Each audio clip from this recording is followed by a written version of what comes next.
All right. Well, good morning. It's good to be with you guys this morning. It's nice to be in someplace cool.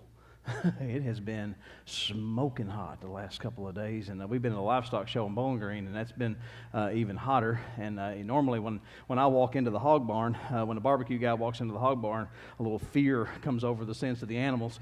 But they were lining up to get on the grill to cool off yesterday. It was so hot. It was really kind of amazing to watch. But we were glad to get home and glad to be back, and the cows were glad to be back in their pond and on their farm. And so it was a good weekend for the kids, but it was a tough one. So this has been quite a blessing this morning. God is so good and gracious. And last week we started a brand new series, and I had a lot of inspiration for this. Been listening, reading a lot about King David, and our growing academy this summer. Pastor Nathan and Sheena have been teaching a Bible study for men and women separately on different characters of the Bible, and one of those characters that Nathan's group shared was David. And you guys have been very responsive to that. I sat in on Wednesday night and listened to you guys discuss in the men's class, and it was awesome. And so, just guys that are coming to that, you should continue to come in if you haven't made it to one of those, and especially ladies. I hear great things coming from that class as well. You should come because God has given us. He has given us examples and samples, and He has given us His story through the history of the Bible to teach us many things. And I think we learn a whole lot from King David. And last week we talked about the giant Goliath.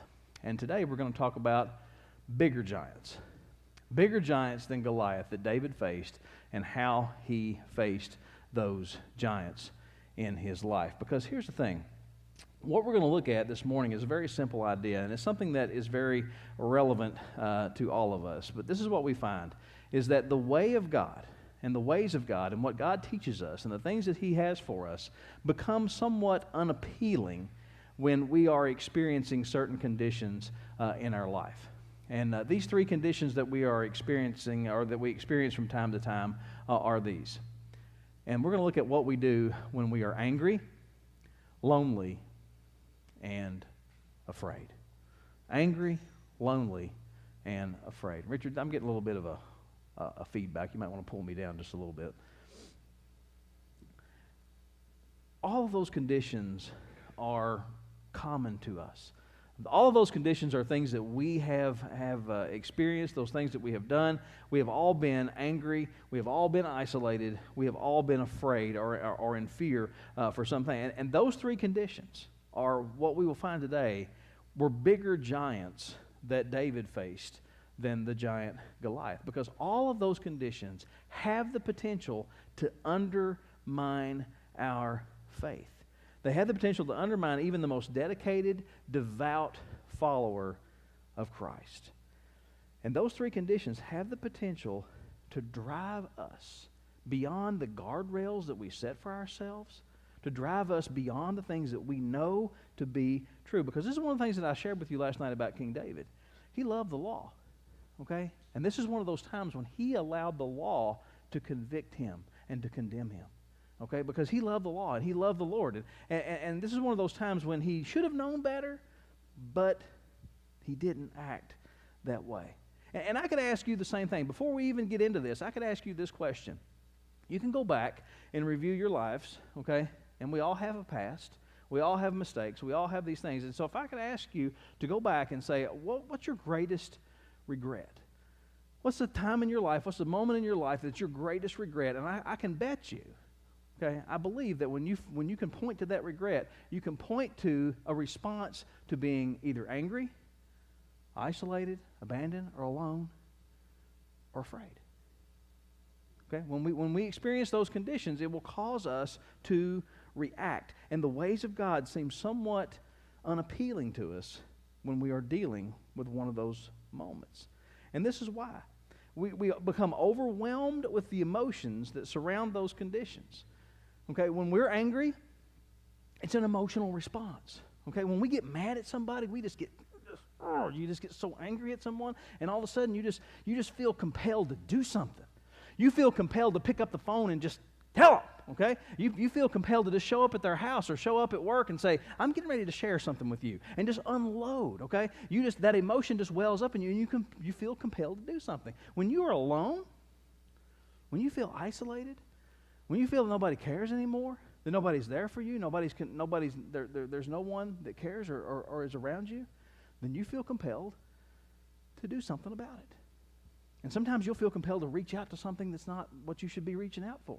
And it may be someone that you should not be reaching out for. And all of a sudden you feel compelled to do something. And when you're afraid, you will most likely, impulsively, panic.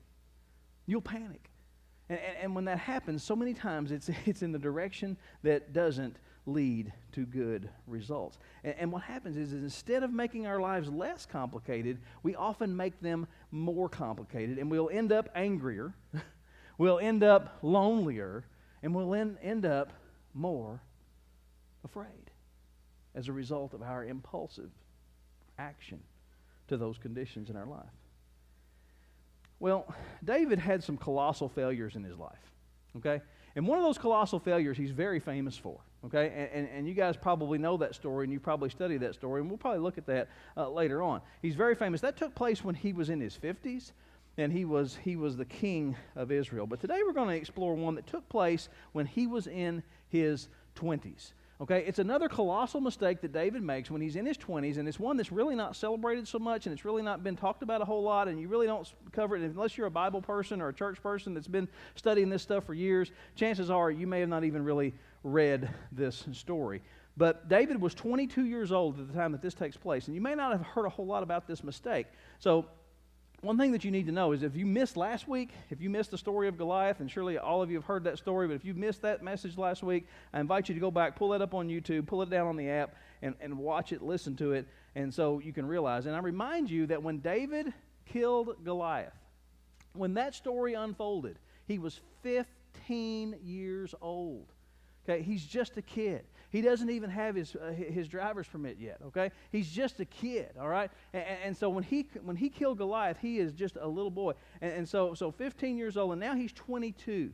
So it's 7 years later. And everybody knows him, and they celebrate him with songs. And here's the thing. David has become a rock star in Israel. I mean, everybody loves David. David is the hero. David is the guy. And Saul is the king.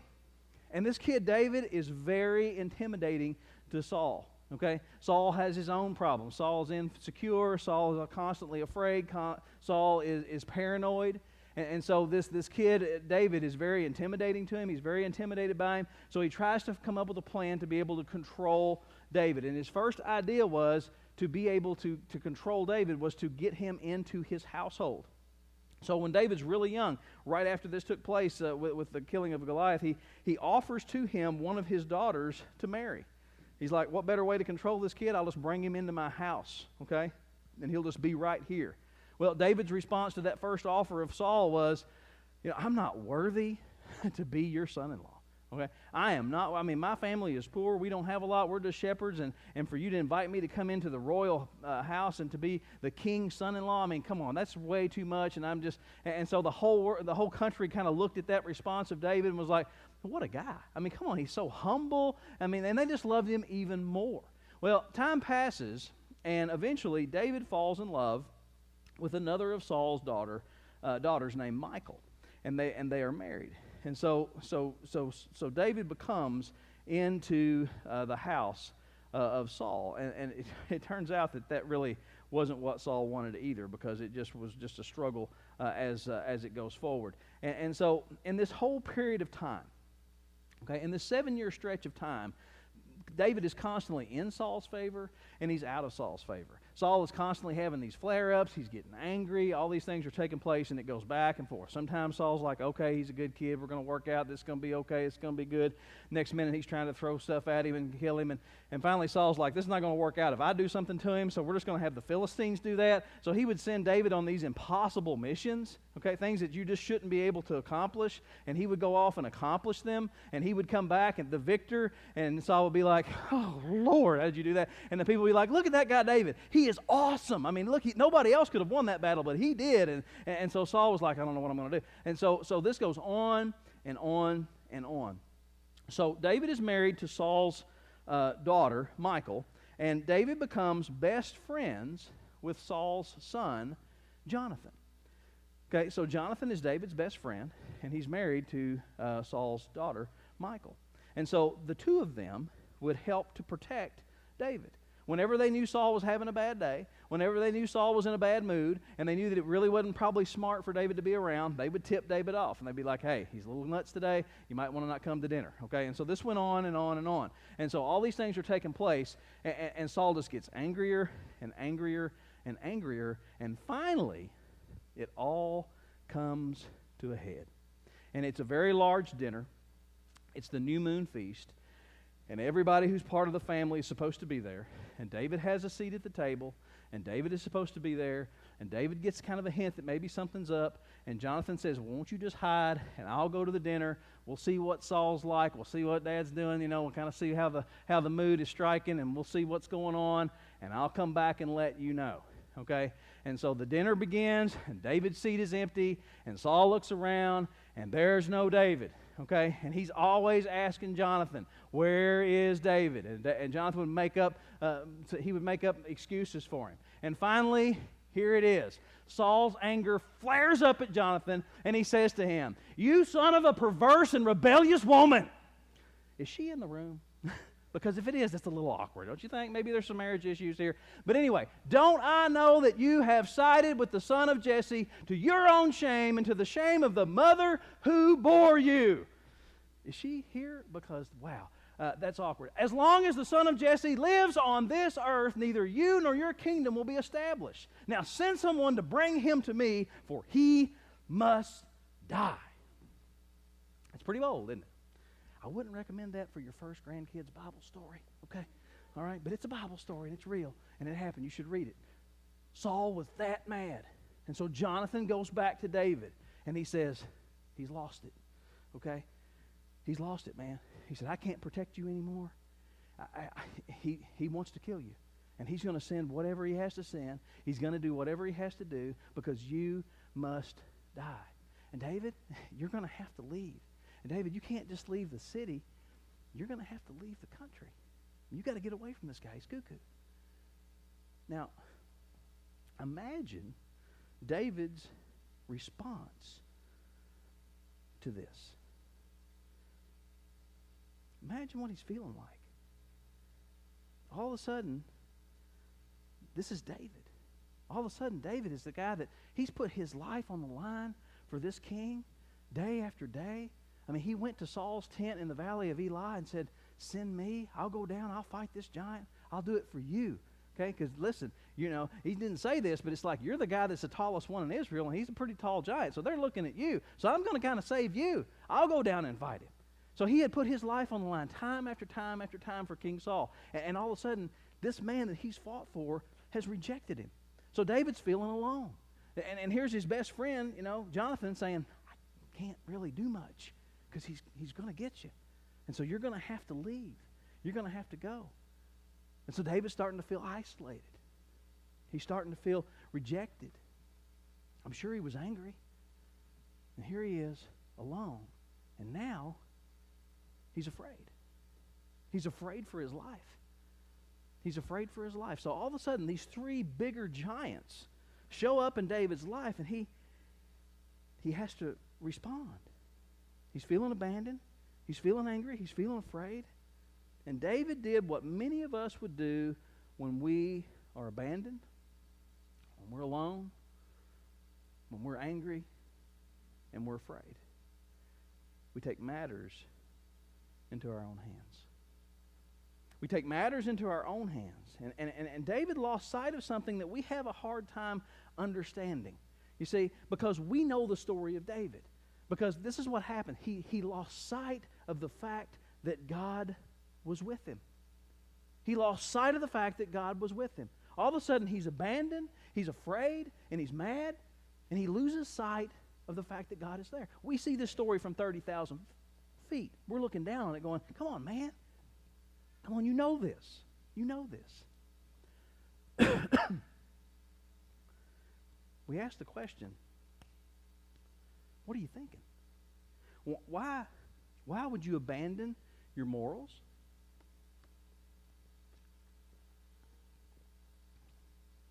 Why would you abandon your ethics? And why would you run? Why would you? You see, as a Christian, as a Christ follower, as one of his disciples, people are watching you. They're watching you and they're wondering the same thing. They see that you're struggling, and they see what you're struggling with, and they're wondering why you're reacting the way you are. You see, you can look back on your own life and see how you reacted to certain situations and ask yourself, why would I do that?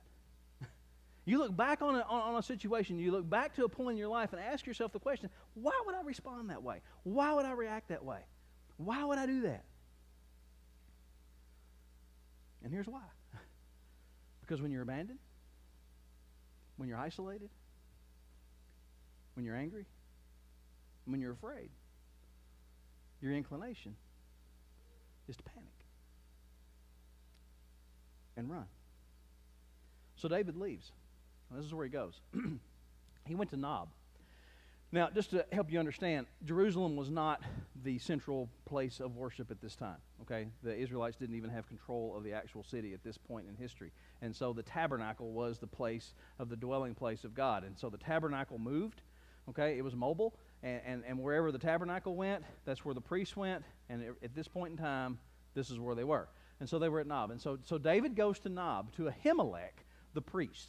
Now, begin to notice this. Ahimelech trembled when he met him. And he asked this question, why are you alone? Because this is not how David rolls, okay?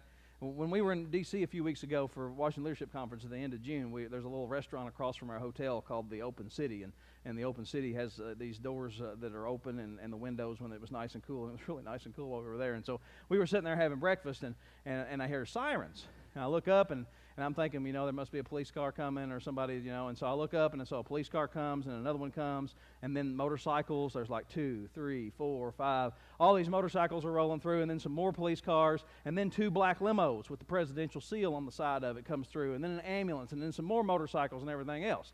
Okay, and I don't know which one it was or who it was or if it was even one of them, but you heard them coming, okay? I mean, we couldn't sit there and have our breakfast without knowing that the president or the vice president was moving past where we were. They travel with a motorcade, they travel with a group of people, and so did David. You heard David coming before he got there. I mean, there was a group of people. He had 1,000 personal warriors who traveled with him. Okay, David was never alone. David had this group of this whole big deal that went with him, and all of a sudden he shows up to Ahimelech, and Ahimelech's shaking. He's like, "What are you doing? Why has no one come with you? What is wrong?" He knows something's up and something's strange. Well, David answered Ahimelech the priest, and here it is in the answer. Okay, this is David who loves the law. This is David who is now alone. He's angry, and he's afraid for his life. And his response to Ahimelech is a lie. He lies to him. He lies to him. And this is what he says. The king sent me on a mission. Yeah. Yeah, he said, and no one is to know anything about the mission I am sending you on. And I'm sure you're wondering where the whole crew is, where the Escalades and all the posse's at that all travels with me. I have men, and I have told them to meet me at a certain place. That's not even a good lie, okay? All right, David's trying to cover for himself, and so he tells him like, yeah, I know this looks kind of strange, but I'm on a secret mission for the king, and I got guys, and they're somewhere, but I'm going to meet them in a place, and yeah, that's what it is, and it goes on, and he says, what do you have on hand? I'm hungry. Give me 5 loaves of bread, and Ahimelech's got to be thinking, man, you show up here, and you got nobody with you, and you're hungry. And this is just weird. This is just weird. Why is it? You're the king's man. You're the captain of the bodyguard. And so whatever I can find. And so Ahimelech answers him. And he says, I don't have any ordinary bread. No colonial in this place, man. But there is some consecrated bread. Now, what this means is that part of their act of worship is that the priest would bake bread, and they would offer it to God, and they would place it there. And then when God didn't eat it, they would take it and eat it themselves. But the reason it was consecrated bread is you had to be ceremonially clean in order to eat it. Okay? And so this is God's first nudge toward David going, you know what you just told him is a lie. And so to eat this bread, you're to be ceremonially clean. You would have thought he would have seen it, but he didn't. He says, that's fine. I need the bread. And so then he goes on, and this is another big stumper for Himalaya, is David comes and asks for a weapon. Do you have a spear or a sword here? I mean, I just ran off and left my stuff. The king, really, he hit this mission fast. We had to get going, and I just left everything back at the shop, and I didn't pick anything up. And the king's mission was urgent, and I need something. You got anything here? And now you think about it. Himalaya's got to be thinking, you're the captain of the king's body. This is David the warrior. And you come in here and you don't even have a pocket knife? Come on, man, what's going on? Something has got to be strange. And this is the moment, okay? This is the moment, because if you ever watch these television programs that kind of hit the music and kind of boom, just kind of hammer it home, this is the point, because here's the thing. This is the moment when God tries to reach down and kind of slap David awake and give him that wake-up call that he needs, because this is what he said. The sword of Goliath the Philistine, whom you killed in the valley of Elah, is here. It's here. That sword. It's wrapped in a cloth behind the ephod. You know why it was there? Well, David took it. You see, when David went into that valley to face Goliath, he didn't have a sword. And you remember, when he walked into that valley, he gave Goliath a little glance at the future. This is what's getting ready to happen. I'm going to strike you down, and I'm going to cut off your head, okay? You need a sword to do that. And he didn't have one, okay? He didn't have one. And he said, then I'm going to feed your body to the birds of the air and to the beasts of the field this day. And the reason I'm going to do that is because the people who are gathered here in this place are going to know that there is a God in Israel, and he is God, okay? And later on, and David took that sword and did exactly what he said he was going to do, and he kept it. But later, he took it to the chief priest. He took it to the priest. He gave it to Himalaya. He gave it back to God and said, look, this wasn't me. This wasn't me that did this. This was God. And so he dedicated that sword back to God. It meant something to him. It was a memory to him. It was all of those memories had to have flooded. That God delivered him in the valley of Elah against Goliath. That God brought that sword into the hand of David. That he delivered him in. And so here it is. David is running scared. He's panicked. He's isolated. He's alone. He's afraid. He's hungry. All of these emotions, and he's panicking. And so God is trying to say, David, I need a weapon. I need a sword. Well, here's the only one that I have. The one you used to kill Goliath. You would have thought that he would have seen it. You would have thought that would have been a wake-up call. Because what happened to that shepherd boy? What happened to that kid?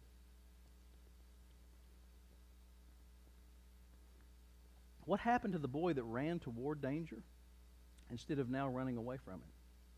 What happened to the poet's heart, a heart after God's own heart, who would one day write the words, I will fear no evil, for thou art with me? Where's that kid in this moment? You would have thought that he would have seen it. You would have thought that God would have nudged him with this and that he would have woke up. Well, here's the answer. Fear, anger, and loneliness. Those three giants. Those three giants have the potential to cause us to forget all of the defeated giants of our past. And it's what happened to David. God gave him a visual aid. God gave him a vision in the midst of his lie. And here's the thing. We're going to find out in just a moment that lie would cost Ahimelech his life. Not David, but Ahimelech. It would cost him his life. And God tried to say, look, I'm here. He tried to show him his presence, but David missed it. He missed it. And he would regret this decision for the rest of his life. And David said to Ahimelech, give it to me. Give it to me. There is none like it. And at that statement, at that moment, he literally takes matters in his own hands. He takes matters in his own hands, and he takes the sword of Goliath, he takes the sword, and he runs away. He runs away. He runs away with a weapon that was last wielded by a Philistine giant that could have only been delivered into his hands by God. And he goes away on his own in panic. It was a flawed weapon. It was a flawed response. And it eventually would come to a disastrous consequence, an outcome. But listen, this is where our story intersects with David's story. This is where our story intersects with the story of David, because all of a sudden, there we are, aren't we? All of a sudden, there we are. When we need God the most, oftentimes we're less apt to lean in His direction. Because this is what happens. We will tend to opt for things that have failed us before. We will opt for things that have failed us before and will often lead to regret. We see it in other people all the time. We see it in other people all the time. And you can see it in other people from a mile away. You can look at somebody and say, you know better than that. You know that's not going to help you. You know you're not going to find anything in that bottle. You're not going to find anything in that pill bottle. That's not going to work for you. Come on, man. I can see that 100 miles away. You know that this is not going to help. You know that this leaving there and going here and leaving her and going to him and leaving him and going to, you know it's not going to work. You know it's not going to happen. You know it's not going to be better. We see it from a mile away. We see it so clearly in other people, but then it's impossible for us to see it in our own mirror. Why is that? I'll tell you why. Because you convince yourself that your situation, my situation, is different. That's different. You don't understand. You don't understand what I've been through. You don't understand what I've dealt with. You don't understand what I'm going through. Okay? Because we convince ourselves that our situation is different. That's what David thought. You don't understand. Come on, I'm in an odd situation here. I mean, this is the king of Israel that's chasing me down. I mean, come on, this is different. My situation is different. You wouldn't understand. If God were really with me, then this wouldn't be happening to me. Uh-oh. All of a sudden it comes home, doesn't it? If God were really truly with me, then this would not be happening to me. That's what we think. That's what we think. It's so easy to trust God when we have nothing to trust Him with and nothing to trust Him for, isn't it? It's so easy to trust God when we have nothing to trust Him with and nothing to trust Him for. Okay? When you're 12 years old, it's like, God, I'm going to give you my whole life. Everything I have, God, I'm going to give it to you. Great. You got a music collection, some stuffed animals. Okay? You don't even own your own house or car. Really? Okay? I mean, it's easy to do that. It's easy. You guys, a lot of us went through that. We had those moments in our life. It's like, I am 100% sold out. But then all of a sudden we get a little success, or we get a job, and we get a family, and we get cars, and we get land, and we get all these things, and all of a sudden, I don't know.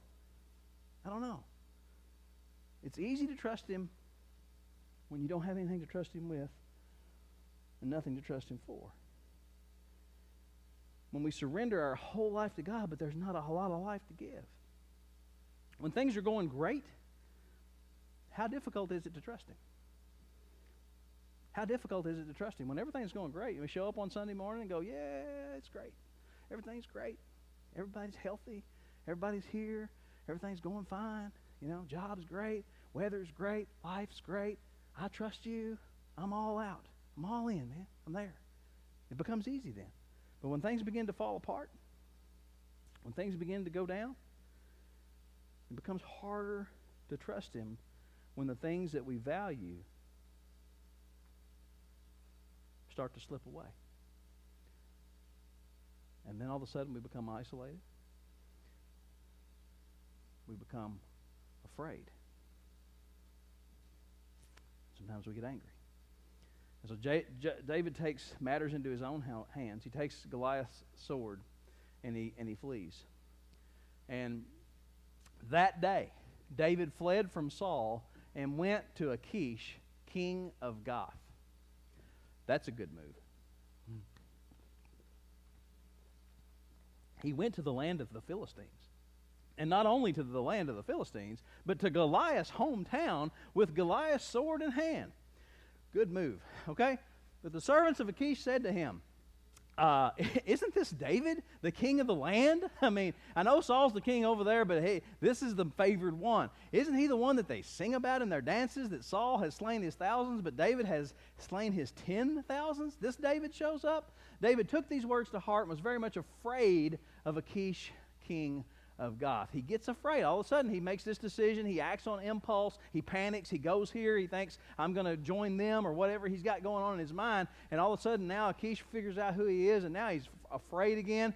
And so here's another response. This is a great move. Look at this. This is King David. This is the big guy here. So he pretended to be insane. He pretended to be crazy. You can't make this stuff up. You really can't. I mean, that's why I believe it's true. He pretended to be insane in their presence, and while he was in their hands, he acted like a madman, making marks on the doors at the gate and slobbering and spitting everywhere, and he just looked like a crazy man. And they're looking at him going, look at the man. He's insane. Don't bring him here. I don't know what's gotten into him, but he's lost it. We don't need him here. And so David's making up stuff and making up the ways. And so I'm not short of madmen that you bring this guy here to carry on like this in front of. Get him out of here. Get him out of here. And so David leaves Gath. And he goes and he lives in a cave. And eventually, he comes to his senses and he seeks the advice of a prophet. But the damage has already been done. The damage has already been done. Because here's the thing. When David went to Ahimelech, he wasn't alone there. There was another person who was there. Doeg. Doeg was the shepherd, the head shepherd of King Saul's flocks. And Doeg was there, and he overheard the whole conversation between David and Ahimelech, and he went back and he told King Saul, not exactly the truth, but he got it pretty close enough that it made Saul crazy mad. And so Saul summons Ahimelech, and Ahimelech comes to Saul, and this is the conversation that took place between Ahimelech and King Saul. Why have you conspired against me? You and the son of Jesse. You gave him bread, you gave him a sword, and you inquired of God for him, so that he has rebelled against me and lies in wait for me as he does today. And Ahimelech answers him and says, what? I mean, so seriously? Really? I mean, who of all of your servants is as loyal as David? I mean, come on, Saul. He's your son-in-law. He's the captain of your bodyguard and highly respected in your household. Why am I here? I mean, come on. Was that day the first time I inquired of God for him? Of course not. Let not the king accuse your servant or any of the father's family, for your servant knows nothing about this whole affair. I don't know what you're talking about. Okay? I don't know what you're talking about. And this is what Saul told him. You will surely die, Ahimelech. And not just you, big boy. Your whole family. This is how enraged Saul was, because Saul was so afraid. Okay? He was so afraid of David. He was so afraid. And this was a response of his to one of those giants himself. And he was crazy. And so the king ordered the guards at his side, turn and kill the priest of the Lord, because they too have sided with David. They knew he was fleeing, yet they did not tell me. But the king's officials said, time out. No. Okay, we'll fight for you. We'll go out and we'll defend Israel against enemies. We'll do those things. We'll fight against people that are threatening us. But no, we're not going to kill the priest. Sorry, bud. Not going to happen. But Doeg sees this as an opportunity to find favor with Saul. And so here he is. And when King Saul said, Doeg, you turn and strike down the priest, Doeg raised his hand and said, okay, I will. And he turned and he struck them down. And that day he killed 85 men. 85 men of God was slain by Doeg. And then not only that, he left there and he went back to Nob, the town of the priests, with its men, and he killed them, and he killed the women, and he killed the children, and the babies, the cattle, the donkeys, and the sheep. He killed them all, except one who got away, Ahimelech's son. And he went to David. And this is what he tells him when he gets there. He told David that Saul had killed the priests of the Lord, the whole village. And then David is broken. David is broken. And he says to Abiathar, Ahimelech's son, I. Think about this a minute. Think about the weight. As a result of my decision, as a result of my response to my fear, as a result of my flawed response to my isolation and loneliness, as a result of my mistake, I am responsible for the death of your whole family.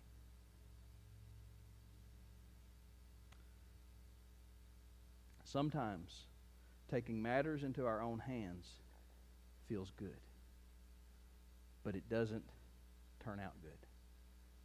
It doesn't turn out good.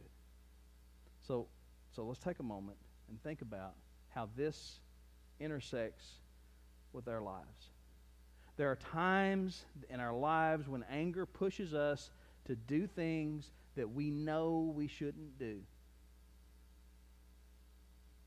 There are times all of a sudden that we're feeling lonely, and something that we would tell others to run away from all of a sudden becomes live options for us.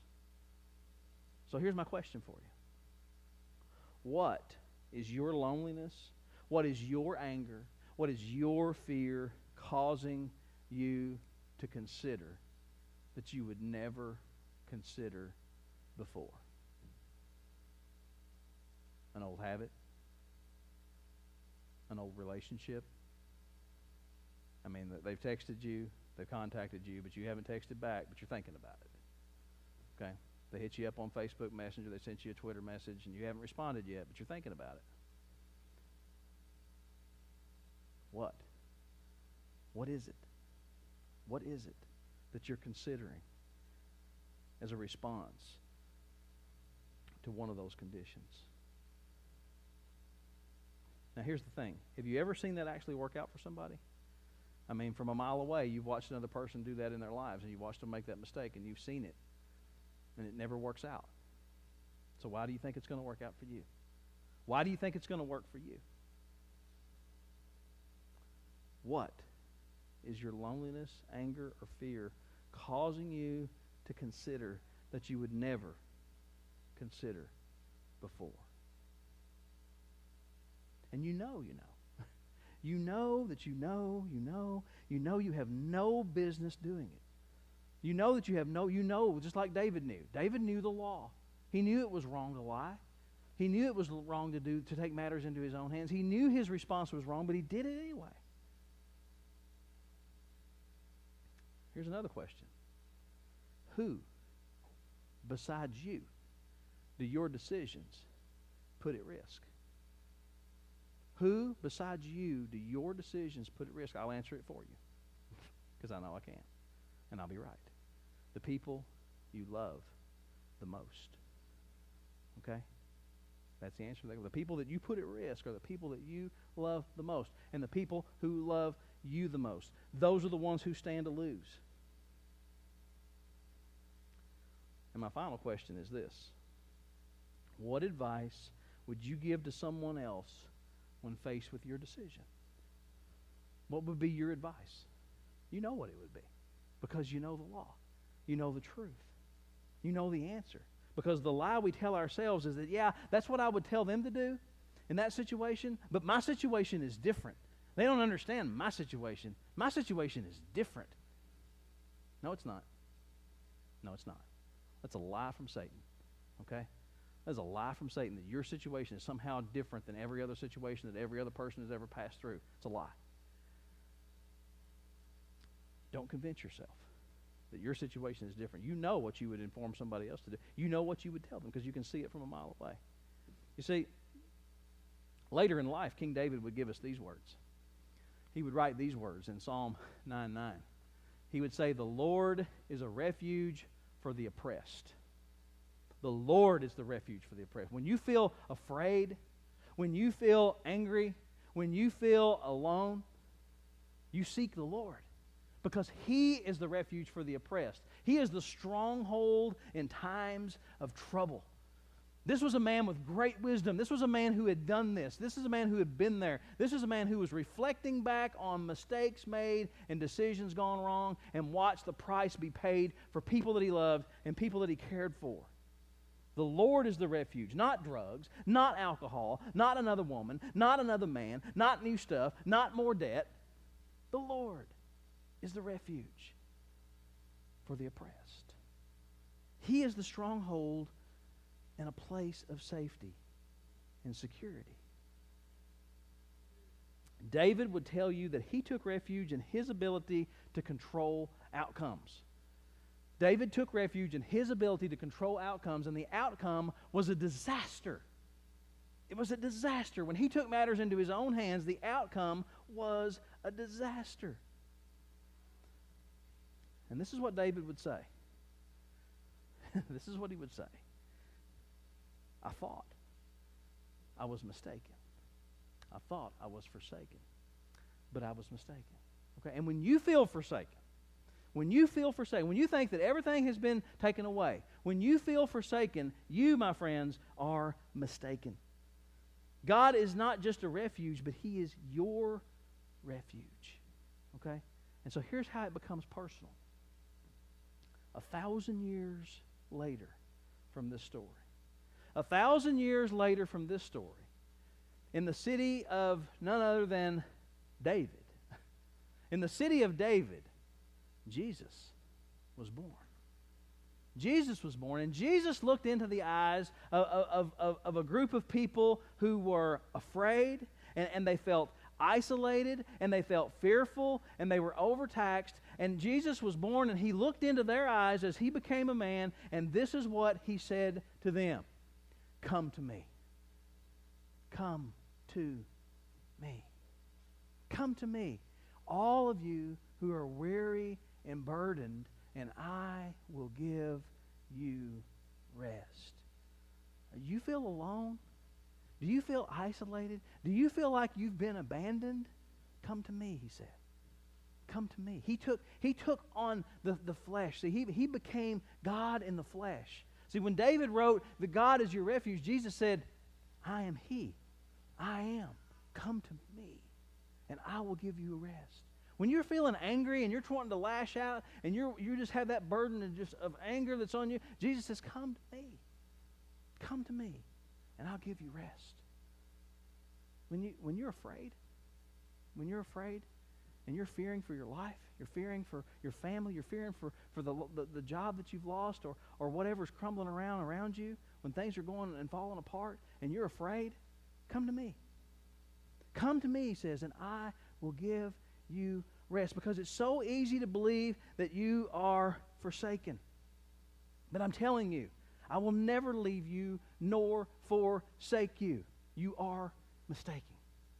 Okay? You have made a mistake in believing that you have been forsaken. I am with you. I am always with you. And Jesus says, come to me. God is not just a refuge. It's personal. And that's my question for you as we close this morning. Do you have that personal relationship? What are you facing? You see, because from time to time we all battle with these three giants. We all battle with these bigger giants. From time to time we all experience times that we feel alone. We all experience times that we are angry. And we all experience times that we are afraid. And at those moments we feel like God is nowhere close, that we can't find Him, we can't feel. And that's when Jesus is standing there saying, come to me. Okay? Those three giants are burdens. Okay? They are burdens of life, and I will give you rest. And in order to get that rest, you have to have that relationship. You have to know Him. You have to know that He is always with you. It's my prayer that you have that relationship to get you through. Let's pray. Father, we thank you so much. Lord, I don't know where anyone is this morning, but you do. Father, it's easy to feel forsaken. It's easy to feel that way. It's easy to be confused. It's easy to feel alone. There's things that can happen in our lives where we don't have the closeness maybe to someone that we desire. Father, you know where we are. And you know where our hearts are. And it's easy to feel like we're just out there on an island all by ourselves. Father, sometimes when that happens, we can seek things that are wrong. We take matters into our own hands, and we seek to fill that void. Father, sometimes we can be just mad. This world is filled with broken people like us, and broken people and hurt people can hurt people. And when we get hurt, we get angry and we respond, and it's easy to take matters into our own hands and lash out. And Father, this world's filled with things that make us afraid. You tell us over and over and over in your word not to be afraid. Don't be afraid. Don't be afraid. Do not fear. Have no fear. But that sure is hard. It really is hard. And so sometimes we respond in a flawed way. Father, you know where these giants are showing up in our lives today. You know where we are. You know how we're reacting. You know what we're doing. You know, Father, what we're about to do. There may be someone here today that is faced with a life-altering decision. They've got a message on their phone that they're thinking about responding to. Or there's something at home in their cabinet, and they haven't had a drink, they haven't had anything for years, but they're thinking that's going to fill that void, and that's going to be, and that decision is there, and they're telling themselves that, yeah, I know that person shouldn't, and I know that person shouldn't, but you don't know my situation. Yes, we do. God does. And so Jesus is standing right now in the gap. Just like the priest who tried to condemn David, and one right after another, those signs were there, and he didn't respond. He didn't see it. Father, my prayer today is that whoever this is sees it. Help them to respond by coming to you. You say, Father, come to me, and I will give you rest. We're not forsaken. We are not forsaken. You are with us always, Father. Help us to know that. Help us to feel that, understand that, and be that. Father, you know how we are to respond in this time of invitation and reflection. I pray, Father, now that we will be obedient in our response. Draw us, call to our hearts. We ask it in Jesus' name. Amen. Please stand.